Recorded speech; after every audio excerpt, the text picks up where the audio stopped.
Welcome back my new blog. જય માતાજી, જય શ્રી રામ. તો ફરી એકવાર મારા બ્લોગ વિડીયોની અંદર તમારું સ્વાગત છે.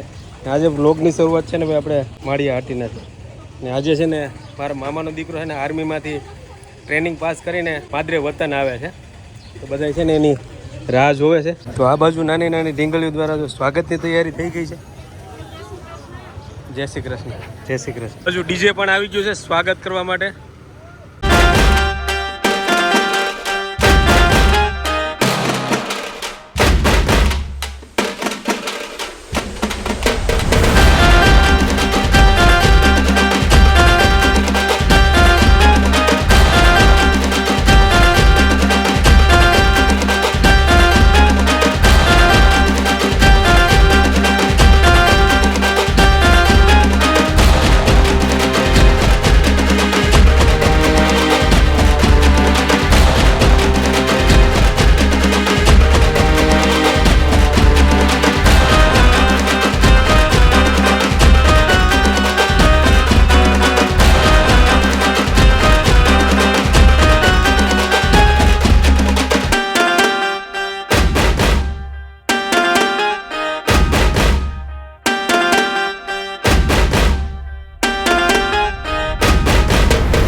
આ ચોક આવેલો છે માળિયાની મધ્યમાં. આ ચોકની વચ્ચે છે મહારાણા પ્રતાપનું સુંદર સ્ટેચ્યુ. એટલે આ ચોક છે ને મહારાણા પ્રતાપ ચોક તરીકે ઓળખાય છે.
કાકી સાવંત હિતેશભાઈ.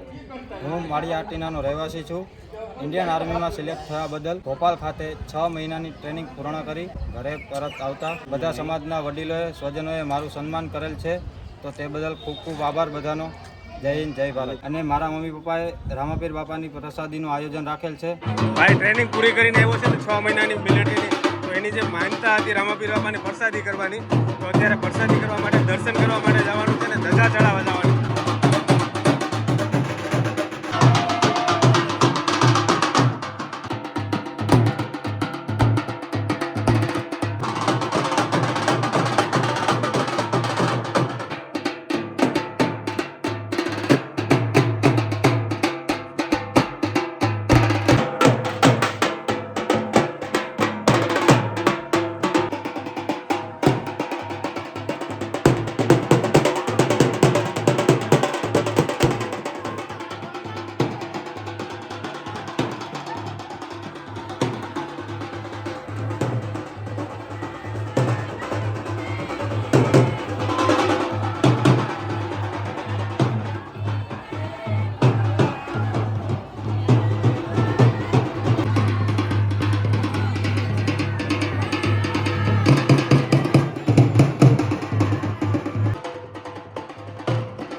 બાજુ ભજીયાની બકડા સટ્ટી બોલ. રામભાઈ જો જલેબી બનાવે.